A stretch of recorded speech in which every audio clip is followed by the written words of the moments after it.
Hello people, myself Ranjita P, studying in first year M Pharmacy in Pharmacology Department, Government College of Pharmacy. This is under the guidance of Dr. Rajesh MS, Assistant Professor in Government College of Pharmacy, Bangalore. I am going to say you about a small topic, PCR, that is polymerase chain reaction. First we will know what is PCR. Polymerase chain reaction is a method widely used to rapidly make millions to billions of copies of a specific DNA sample, allowing scientists to take a very small sample of DNA and amplify it to a large enough amount to study in detail. Here, the small sample of DNA is taken and it is amplified using PCR to get many billions and millions of copies. Why we need these many copies of DNA? Consider a person having 8 symptoms. We have to diagnose HIV in him. So the blood sample is taken and the virus is separated. From that, DNA is collected and this DNA is amplified to get many copies of DNA. So then the diagnosis of AIDS will be easier, since in the blood sample only small amount of DNA we can access. And since it is a pandemic situation, the corona is spreading in the whole world, and we have heard about a test, that is RT-PCR, reverse transcriptase polymerase chain reaction. This is also a type of PCR. It is used to check the presence of coronavirus. Here in the virus, RNA sample is taken and it is converted to DNA first, then that DNA is amplified to many copies and then it is diagnosed to check the presence of coronavirus. So now you can know how important PCR is. It is an exponentially progressing synthesis of the defined target DNA sequence in vitro. This is an exponential process. From one copy of DNA we will get 2. That 2 copies is used to get 4, and that 4 copies will give you 8 copies. So since the product of the first cycle will act as a substrate for the next one, this is called exponentially progressing synthesis. In the term of polymerase chain reaction, why it is called so?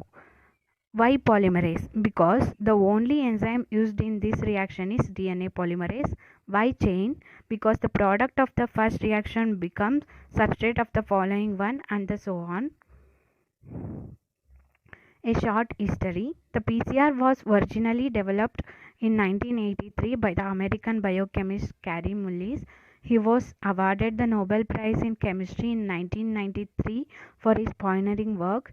PCR is now a common and often indispensable technique used in medical laboratory research for a broad variety of applications, including biomedical research and criminal forensics.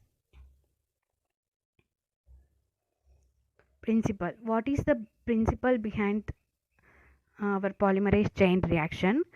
PCR is similar to DNA replication. From lower classes we are learning about DNA replication, how it works to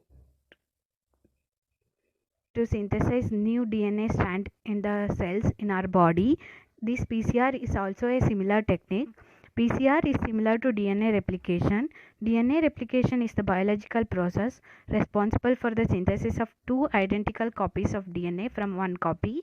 Moreover, it is the basis of biological inheritance and aids cells to undergo cell division.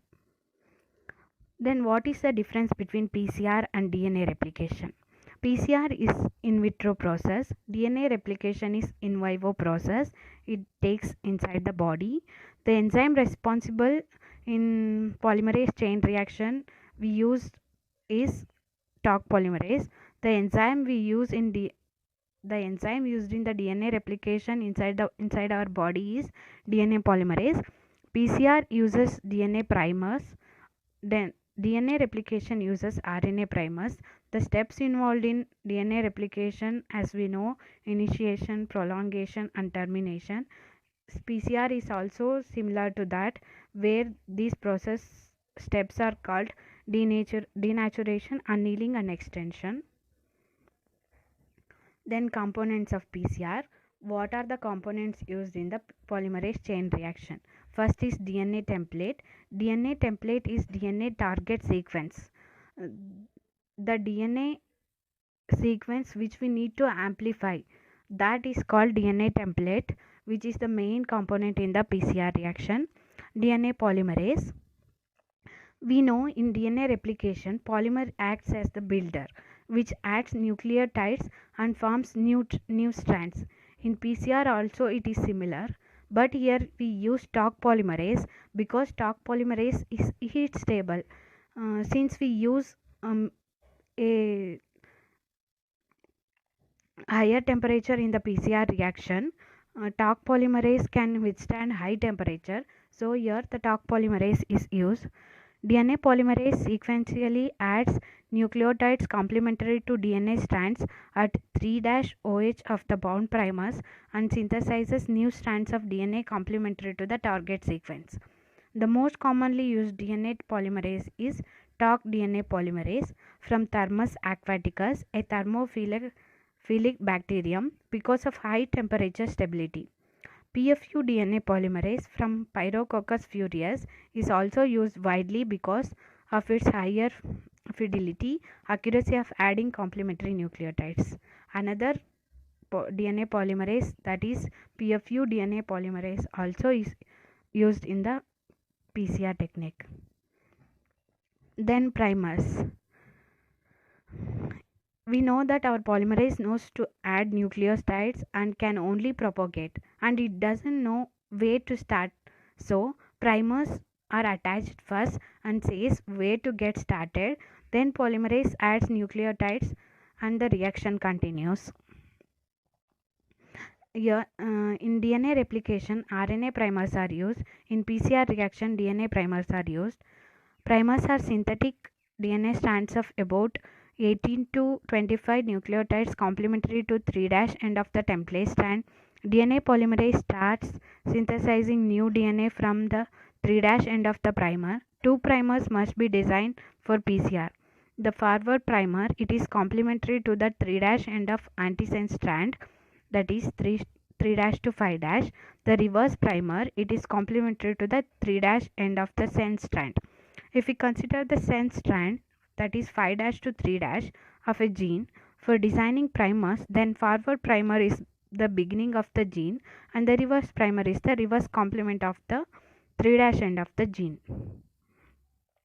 Here it is shown that sense strand and anti-sense strand and the reverse and forward primers, how they are present in the sense and anti-sense strand. Then the next components is nucleotides. DNTPs are deoxynucleotide triphosphate.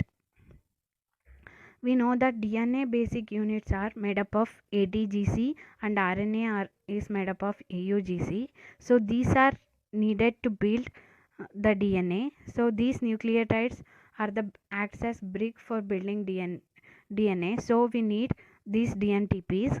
The purpose of DNTPs is to supply the bricks. It includes adenine, guanine, cytosine, thymine, and uracil. The next component is magnesium. Magnesium ion in the buffer acts as cofactor for DNA polymerase enzyme and hence are required for the reaction. Next component is water. Water is present to provide a liquid environment for the reaction to take place. It is the matrix in which the components interact. The next component is PCR reaction buffer. It provides required pH and environment for the reaction. This reagent is supplied with commercial polymerase. The primary purpose of this component is to provide an optimal pH and monovalent salt environment for the final reaction volume. Many commercially supplied PCR buffers already contain magnesium chloride, which include restriction endonuclease and the polymerase used in the PCR. The standard final concentration of this reagent for polymerase used in PCR is 1.5 mm. Sometimes it is necessary to change this concentration in order to optimize the PCR reaction. For this reason, we choose to obtain PCR buffer without magnesium chloride and to add it ourselves. Then the procedure. In DNA replication, we have initiation, elongation, and termination. In the same wise, here we have three steps, that is denaturation, annealing, and extension. These are carried out at different temperature. There are three major steps in PCR which are repeated for 30 or 40 cycles. This is done on an automated cycler which can heat and cool the tubes with the reaction mixture in a very short time. First is denaturation at 94 degrees Celsius, then annealing at 54 degrees Celsius, then extension at 72 degrees Celsius, and then final hold. First step is denaturation at 94 degrees Celsius. Denaturation means breaking of many linkages and bonds. Here the two strands of DNA are get separated. During the heating step, that is denaturation, the reaction mixture is heated to 94 degrees Celsius for 1 minute, which causes separation of DNA double stranded. Now each strand acts as template for synthesis of complementary DNA. The next step is annealing. This annealing word usually used in metal industry, where metal is heated at higher temperature and cooled again so that the internal defects can be removed. Since the temperature raised is cooled here, this process is also called annealing in PCR reaction. Here primers are get attached to start to build another DNA. This step consists of cooling of reaction mixture after denaturation step to 54 degrees Celsius, which causes hybridization, that is annealing of primers to separate strand of DNA. The length and GC content, that is guanine cytosine content of the primer, should be sufficient for stable binding with template. Guanine pair with cytosine with 3 hydrogen bonding. Adenine binds with the thymine with 2 hydrogen bonds. As we know in ATGC rules, this have been said. Thus, higher GC content result in stronger binding. In case GC content is less, length may be increased to have stronger binding. More number of hydrogen bonding between primer and template. Thus, higher GC content result in stronger binding. The last step is extension at 72 degrees Celsius. Here talc polymerase is used, which is a builder which adds the nucleotides to the new strand of DNA. The reaction mixture is heated to 72 degrees Celsius, which is the ideal working temperature for the talc polymerase. The polymerase adds nucleotides, that is DNTPS, complementary to template and 3-OH of primers, thereby extending the new strand. Final hold.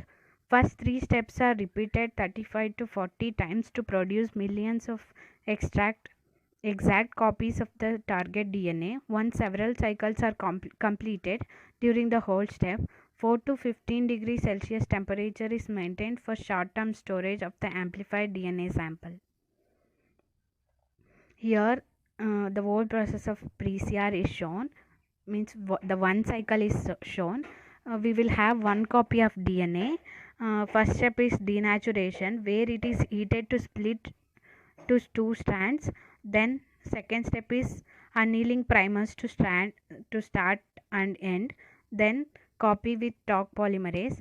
After the talc polymerase adds the nucleotides, it becomes the two copies of DNA. These two copies acts as substrates for another process. PCR is an exponential cycle. As both strands are copied during PCR, there is an exponential increase of the number of copies of the gene. Suppose there is only one copy of the desired gene before the PCR starts. After one cycle of PCR, there will be two copies. After two cycles of PCR, there will be four copies. After 3 cycles, there will be 8 copies and so on.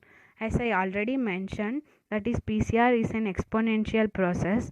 At first cycle, we'll get 2 copies. That provides us 4 copies in the next step. That 4 copies is used to provide 8 copies, etc. Then next is instrumentation. Here we use thermal cycler. We will have small tubes where reaction mixture and the chemical required are inserted. These tubes kept inside the thermal cycler, and in that thermal cycler the PCR reaction is carried out. This diagram shows the sample tubes and the thermal cycler which is inserted into this, and the PCR, the different temperatures are varied by this, and the PCR is carried out. Instrument used in PCR is thermal cycler. The thermal cycler, also known as thermocycler, PCR machine or DNA amplifier, is a laboratory apparatus most commonly used to amplify segment of DNA via the polymerase chain reaction. Thermal cyclers may also be used in laboratories to facilitate other temperature sensitive reactions, including restriction enzyme digestion or rapid diagnostics. The device has a thermal block with holes where tubes holding the reaction mixture can be inserted. The cycler then rises and lowers the temperature of the block in discrete pre-programmed steps. A very early PCR machine, which rather than cycling through different temperatures uses 3 different water baths at constant temperature, between which samples are moved with a robotic arm. Earlier there were no automated temperature machines were available, so they were using water baths, and to remove the samples, robotic arms were used. Modern thermal cyclers are equipped with a heated lid that presses against the lids of the reaction tubes. This prevents condensation of water from the reaction mixture on the inside of the lids. Some thermal cyclers are equipped with a fully adjustable heated lid to allow for non-standard or diverse types of PCR plasticware. Some thermal cyclers are equipped with multiple blocks, allowing several different PCRs to be carried out simultaneously. Some models also have a gradient function to allow for different temperature in different parts of the block. This is particularly useful when testing suitable annealing temperature for PCR primers. Then next we will learn types of PCR. There are many types of PCR like amplified fragment length polymorphism PCR, allele specific PCR, assembly PCR, asymmetric PCR, code PCR, colony PCR, conventional PCR, digital PCR, etc. We will know some types. We will learn about some types of PCR. First one is standard or conventional PCR. This is a wide variety of PCR method exists. Standards or conventional PCR is the most basic type of PCR reaction. It gives qualitative results and requires a post PCR step for detection or visualizing of the DNA. A major advantage to conventional PCR is the ready access to conventional thermocyclers that almost all research facilities have, and the fairly low cost. Often conventional PCR reactions are loaded onto an agarose gel and are resolved by size via electrophoresis. The DNA is visualized by using an intercalating dye such as ethidium bromide or CyberSafe and a UV light source. The specificity of the PCR reaction is confirmed by size as compared to DNA ladder, which is mixture of known size fragments of DNA.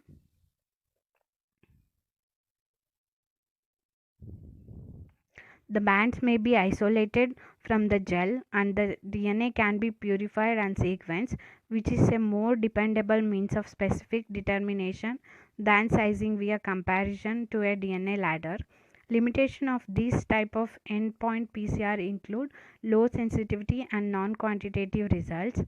The next type is reverse PCR, RT-PCR. As I've already mentioned, Here the virus gene is RNA, so the RNA is converted to DNA first, then it is amplified. This RT-PCR is used to test COVID-19. This approach utilizes mRNA as a starting material. After the first primer is attached, complementary new DNA is synthesized by reverse transcription, that is complementary DNA, cDNA. This is used as a template for new DNA strand. Subsequently, multiple copies of cDNA produced by PCR.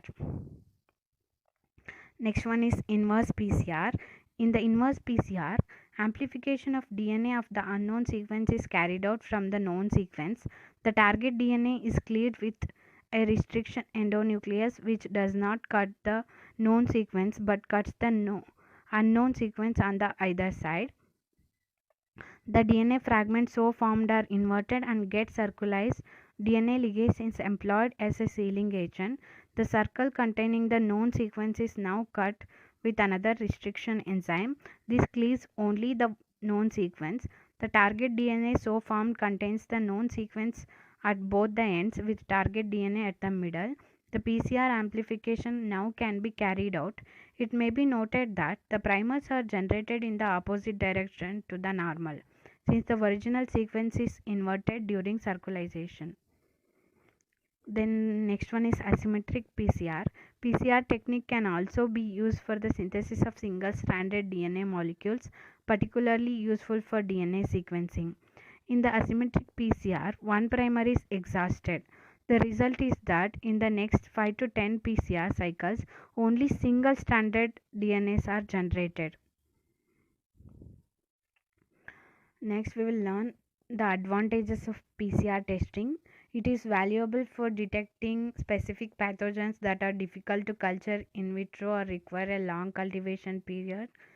Significantly more rapid in providing results compared to culturing, enables earlier informed decision making, rapid diagnosis of bacteria, particularly for low levels of bacteria in specimens. Useful in detecting cases in extrapulmonary specimens which may be missed by smear and or culture. Valuable screening to PCR is still considered an adjunct test for certain diagnostic tests that still rely on smear and culture, such as tuberculosis. Limitations of PCR testing. PCR testing alone may be limited as a diagnostic tool, still need culture for testing for drug or antibiotic susceptibility and genetic typing. Post-treatment diagnosis may be challenging. PCR detects dead organisms that may be shed for weeks after the patient stops showing symptoms. Unclear regarding persistence of infection. Detecting dead organisms at this stage may have no clinical relevance. PCR results should not be used as the sole basis of a patient treatment management decision. All results should be interpreted by a trained professional in conjunction with review of the patient's history and clinical signs and symptoms. False positives and false negative results may also occur from PCR test. Then the last content is applications. The first application is diagnosis of genetic disease. The use of PCR in diagnosing genetic disease, whether inherited genetic changes or as a result of spontaneous genetic mutations, is becoming more common. Diseases can be diagnosed even before birth. Examples like screening the parents for genetic disease before deciding on having genetic counseling children. Next application is pre-implantation diagnosis. Screening for genetic disease before implantation of an embryo in vitro fertilization. Screening for genetic disease before birth using tissue samples from the chorionic villus.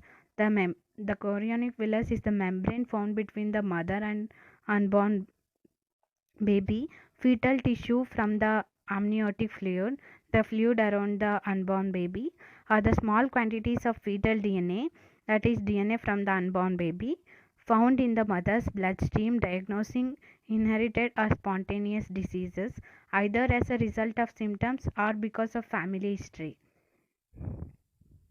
Example that Duchenne muscular dystrophy. Genetic fingerprints. One of the most famous uses of PCR is in the creation of genetic fingerprint, also known as DNA profiling, from a sample of blood or semen or from a hair root. Genetic analysis based on PCR is also used in paternity testing and in tissue typing for organ transplantation. Detection and diagnosis of infectious diseases. PCR can detect infectious disease before standard serological laboratory tests to detect the presence of antibodies, so allowing treatment to start much earlier. Detection of infection in the environment. PCR is used to monitor and track the spread of infectious disease with an animal or human population. PCR can also be used to detect bacterial and viral DNA in the environment, for example, looking at pathogens in water supplies.